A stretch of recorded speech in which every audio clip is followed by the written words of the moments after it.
Kumusta mga brad? Alam nyo ba nakasabay nga po sa paglabas ng SYM Naga 155, nilabas din po nila ang SYM Crusim GT 150. At hindi nga din po katulad sa ibang mga scooter, medyo kakaiba din yung datingan nito. I mean, pogi nga po siya. At hindi lang po basta ganun, sapagkat kargado po ito ng mga pangmalakasang features.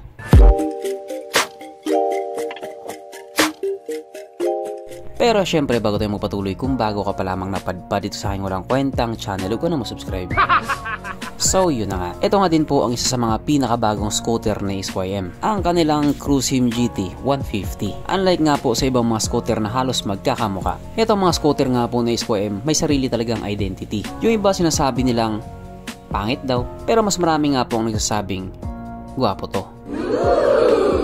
At saka hindi lang din po nagtatapos doon, kasi pagdating nga din po sa specs at mga features, pang malakasan din talaga. Kung nilalabas lang sana na SYM ang lahat ng scooter nila dito sa Pilipinas na nilalabas nila doon sa ibang bansa, baka mas lalo pa sila makilala ng karamihan. Madami pa po kasi silang motor sa ibang bansa na hanggang ngayon hindi pa nakakarating sa Pilipinas. Medyo mabagal nga lang po sila. Sana next time damihan na nila. At dahil dyan, pag-usapan na naman natin kung ano bang meron sa motor na ito at kung gaano nga ba talaga siya kaganda. So ito nga po ang SYM Crusim GT 150 na mayroong 149.6 cubic centimeter engine displacement, 4-stroke single cylinder, single overhead cam with 4 valves, naka-electronic fuel injected at ito po ay naka-liquid cooled. Kaya hindi po siya panis sa Honda Click 125. Ang kanyang operation ratio 11.3:1. Pagdating naman po sa kanyang power, ito po ay mayroong 14 horsepower at 8,500 RPM, 13.5 Nm of torque at 6,500 RPM. At dahil nga po kadalabas pa lamang sa motor na ito, wala pa po tayong idea pagdating sa kanyang top speed. Ang kanyang tangke ay kaya magkarga ng 12 liters fuel tank capacity. At wala din po tayong idea pagdating sa kanyang fuel consumption. Ang sukat ng kanyang gulong 100/90/14 sa harap at 120/80/40 naman sa likuran. Pagdating naman po sa kanyang braking system, ito po ay naka-disc brake sa harap at disc brake din po sa likuran. As expected, ito po ay naka-ABS.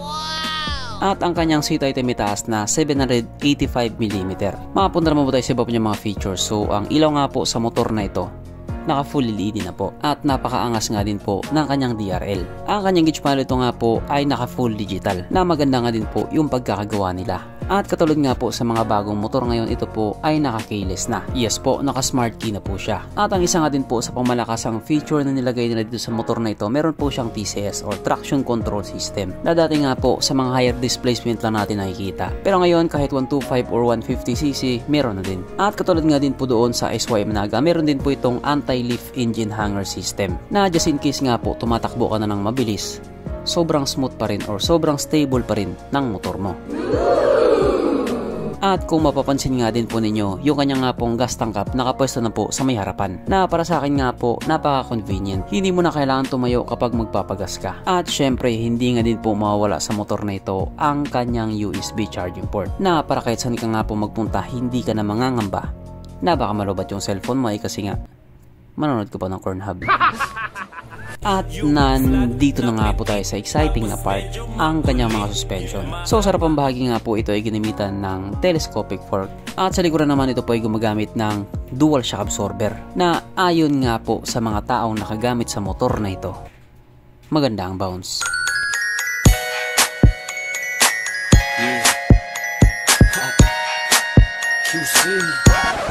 Syempre, meron pang isa.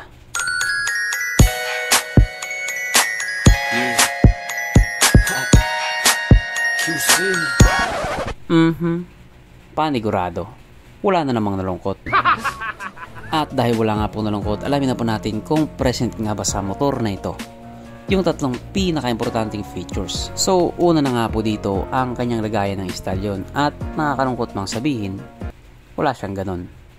Wala siyang lagayan ng stallion. Pero meron po siyang sabitan ng pulutan.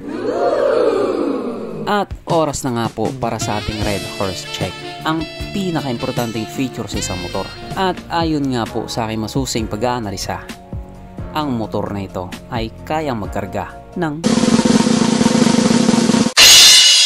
isang kahong Red Horse, at kasya pa isang kahon sa kanyang underseat compartment.